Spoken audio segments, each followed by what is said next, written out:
Okay, hi everyone. Welcome to week 3 of our class. I'm so excited. This is September 13th through the 19th. And just to get us started, I want to give you some background on what we're going to do this week, answer any questions you might have or anything that comes up, and then we'll just kind of take it from here. So we have a couple activities and authors that we're looking at for week 3. Still moving along with a lot of these earlier pieces of writing. So you can look at all the extra resources. Hopefully some of the web ones really help looking at all of our discussions for this week as well. You're going to continue and finish working on your first paper, so definitely let me know if you have any questions or anything you want to go through for that. And then Tuesday, tomorrow, I'll post our first digital project for the class, and this will be something more fun and engaging and in the digital space that you can kind of work with a little bit more. Here's what we're looking at for our readings for this week. We're looking at a preface to A Key into the Language of America by Roger Williams. Name definitely probably might sound familiar, especially associated with the New England area. Maybe not so familiar, but we're looking at the narrative of the captivity and restoration of Mrs. Mary Rowlandson by Mary Rowlandson. So I have that linked. This is free through Gutenberg. You can look at it up here. I have a very brief letter of Francis Daniel Pastoris sent from Philadelphia, and that's from May 30th, 1698. We'll look at the letter.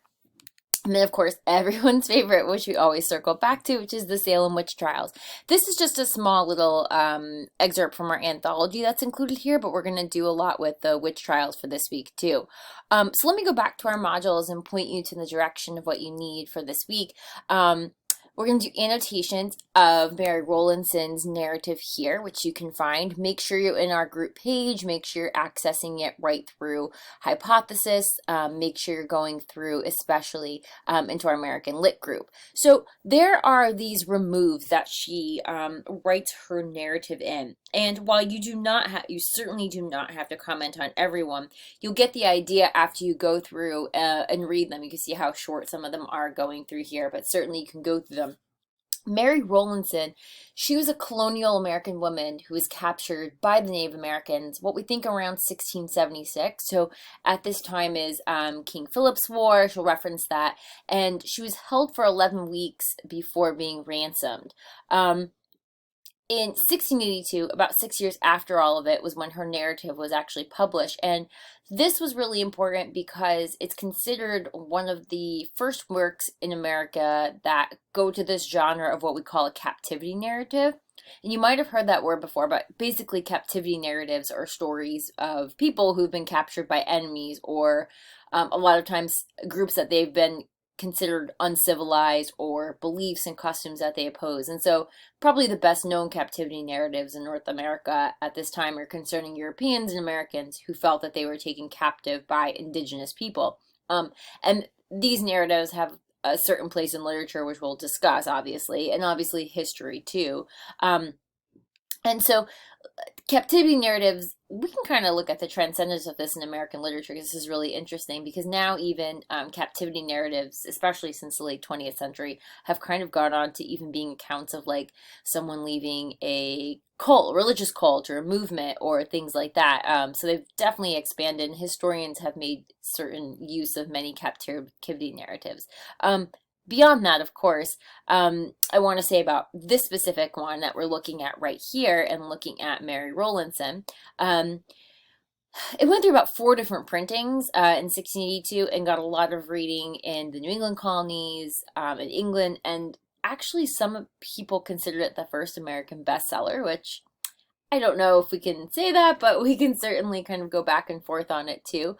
You can also go over to our modules page, and I don't know if I have any up here for you, but we have a good number of Mary Rowlandson resources, and so you can pull some of these up here.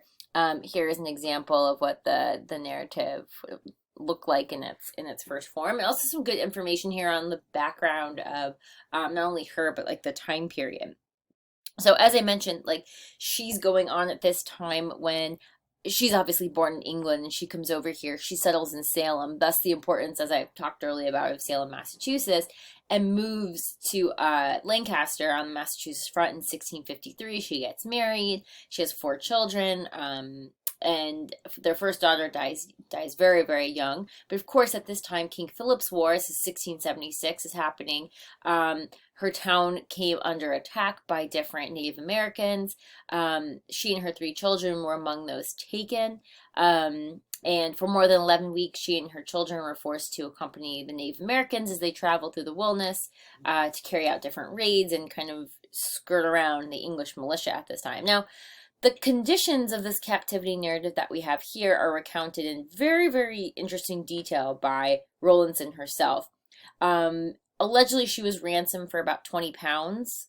I don't know how much accuracy there is to this, but that is certainly what has been said and what's kind of been prescribed going down.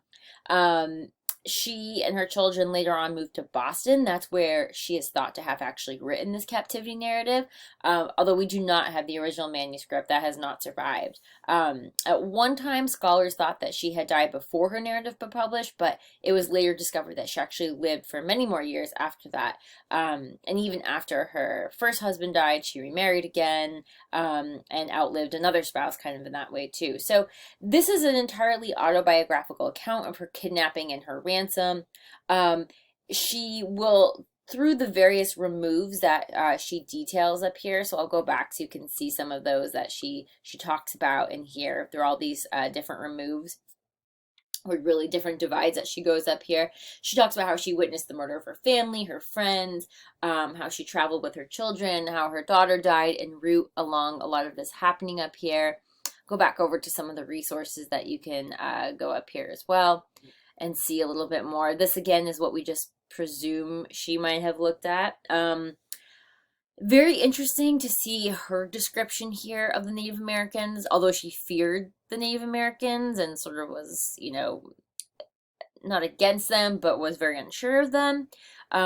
She talks multiple times in different removes about none of them even really offering the least abuse of unchastity. She was never treated illy, which is no violations of her.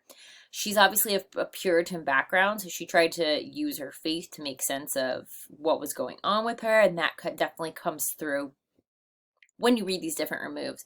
And of course, one thing I think is why this was so very interesting, her captivity was so very interesting to others reading it, because people were curious about someone who had lived amongst the Native Americans as a captive and then came back to sort of society. And of course, many English people are literate at this time period, and they're familiar with captivity narratives because you have other captivity narratives written by explorers.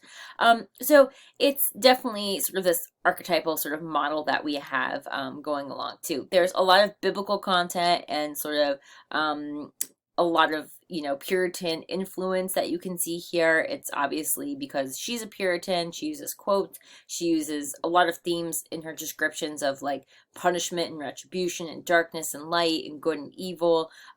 So that's something that you also want to kind of consider and think about when you're going through. So definitely read a little bit more of the background here. I also thought it was interesting, if you've ever been to the Rosenbach Museum, which is right here in Philadelphia, they have a little piece. I thought this was really well written on Mary Rowlandson here as well, and it details a little bit more about her captivity narrative, the reprinting, and sort of the significance of the genre in general, which is something that we'll look at as we you know, continue to keep reading these early pieces of American literature. So when you're going through, I know it's probably more than you like, but here's really interesting pictures of various editions. Oh, that might not link there, but I'll get you the other ones of the captivity narrative. There are different pictures that kind of come up. I think it's interesting to kind of look a little bit more at the war itself and kind of what's happening at the time period, because again, that can really lend itself for you understanding.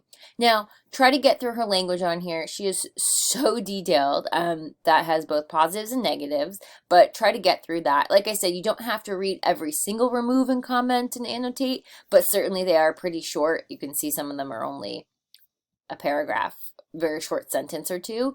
And then let's try to make sense of sort of how she puts her narrative together. Let's try to make sense of the language she's using, of course, her biblical references here, her Puritan faith, and that can kind of carry us through to looking at this captivity genre as a whole. So I'm looking forward to that. Check out some of the extra resources. We'll look at that this week, and then I'll start talking about our projects. Have other resources up here, especially which I thought it'd be really cool to do something different with the Salem witch trials. So there's this fantastic, I'm a big podcast junkie, fantastic podcast called History Unobscured. And they have an entire season devoted to a really interesting storytelling and listening experience about the Salem witch trials. So I thought we'd look a little bit at that and listen. And I'm very interested to hear your responses to that too. So let me know if any questions. Like I said, you're working on your first paper. I can certainly help with that. And I look forward to our conversations this week and be really, really good.